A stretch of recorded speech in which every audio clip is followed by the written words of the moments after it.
केंद्रीय गृह मंत्री अमित शाह का आगमन 7 जनवरी को झारखंड के चाईबासा जिले में होने वाला है और उनके आगमन को लेकर के बीजेपी काफी उत्साहित है।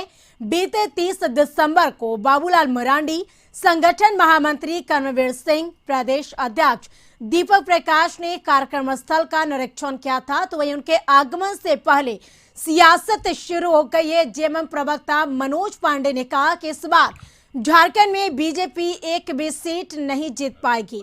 मनोज पांडे ने कहा तंज कसते हुए कि अमित शाह को झारखंड में कौन जानता है। जेएमएम प्रवक्ता के बयान पर बीजेपी प्रवक्ता प्रतुल शाहदेव ने कहा कि उनके आगमन को लेकर कार्यकर्ता काफी उत्साहित थे, उनका दौरा काफी प्रभावशाली होगी।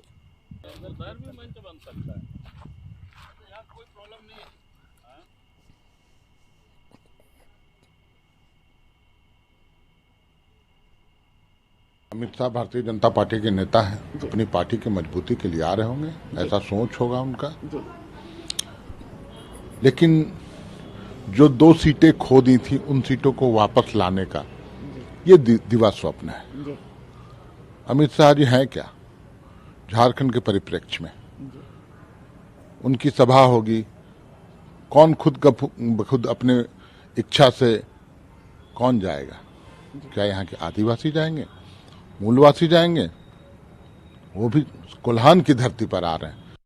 माननीय गृह मंत्री जी झारखंड आ रहे एक लंबे अंतराल के बाद 7 जनवरी को, और कोल्हान क्षेत्र में उनका प्रस्तावित दौरा है। इसको लेकर पूरे भारतीय जनता पार्टी में बहुत ही उत्साह है और गृह मंत्री जी का कार्यक्रम ऐसा है कि वो बूथ स्तर से लेकर राज्य के शीर्ष नेताओं से उनकी मुलाकात होगी, जनसभा को भी संबोधित करेंगे। तो जो पूरा भारतीय जनता पार्टी का कोल्हान प्रमंडल ही नहीं, पूरे प्रदेश में गृह मंत्री जी के दौरे को लेकर उत्साह चल रहा है। और हमारी ये कोशिश रही है कि हमारे संगठन को हम एक नए तरीके से, नए ऊर्जा से नए वर्ष में इसको आगे बढ़ाएं, और गृह मंत्री जी के आने से पूरे संगठन के सारे लोग बहुत ही ऊर्जा से भरे हुए हैं। और अधिक जानकारी के लिए रांची से संवाददाता रुचि शर्मा हमारे साथ जुड़ चुके हैं। रुचि, केंद्रीय गृह मंत्री अमित शाह का 7 जनवरी को चाईबासा दौरा, लेकिन उससे पहले अभी से ही सियासत शुरू हो गई है। एक तरफ बीजेपी काफी उत्साहित है अमित शाह के दौरे को लेकर, तो दूसरी तरफ जेएमएम ने जमकर हमला बोला है। बिल्कुल, देखिए करिश्मा, झारखंड में कुल 14 लोकसभा सीट में से 12 लोकसभा सीटें 2019 में भाजपा ने जीती थी और 2 सीट जो है इन्होंने खो दिया था।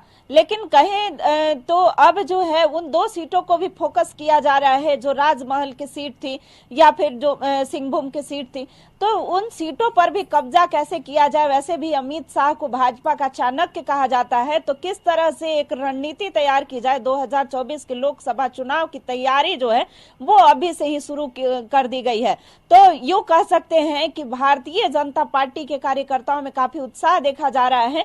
और आपको बता दें कि 2 लाख के लगभग भाजपाइयों के जुटने की संभावना भी बताई जा रही है कि चाईबासा में 2 लाख के करीब जो भाजपाई हैं वो जुटेंगे, और अमित शाह जो जिन्हें भाजपा का चाणक्य कहा जाता है वो उन्हें टास्क देंगे, चाहे वो शीर्ष स्तर के नेता हो, झारखंड के शीर्ष नेता हो या फिर छोटे कार्यकर्ता हो, सभी को एक टास्क दिया जाएगा कि किस तरह से 2024 में जो है मजबूती लाई जाए। लेकिन वहीं अमित शाह के दौरे को लेकर के जो यहाँ सत्ताधारी दल है, झारखंड मुक्ति मोर्चा हो या फिर कांग्रेस हो या फिर राजद हो, बात करेंगे झारखंड मुक्ति मोर्चा की, उन्होंने कहा है कि अमित शाह जो है वो झारखंड में अपनी पैठ, चूंकि झारखंड में उनकी पहचान नहीं है और झारखंडियों को उनके कार्य से मतलब है, उनके जनभावना के अनुरूप जो कार्य कर रहा है झारखंडी उन्हें जानते हैं। तो हेमंत सोरेन ने कार्य जिस तरीके से किया है उस तरीके से जनाधार जो है वो हेमंत सोरेन के पाले जाएगा, यानी कि महागठबंधन में जाएगा। जो सीटें इन्होंने जीती भी थी 2019 में वो भी ये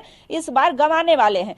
तो इस तरह से देखिए जो राजनीतिक बयानबाजी है करिश्मा वो शुरू हो गई है। वहीं जेएमएम की बातों का पलटवार जो है भारतीय जनता पार्टी ने भी किया था। उनका कहना है कि जो केंद्रीय मंत्रियों का दौरा हो रहा है इससे जो है झारखंड मुक्ति मोर्चा हो या फिर कांग्रेस हो ये घबरा गई है। तो कह सकते हैं कि सभी पार्टियां जो है वो 2024 के लोकसभा चुनाव की तैयारी जो है अपने अपने स्तर से शुरू कर दी गई है।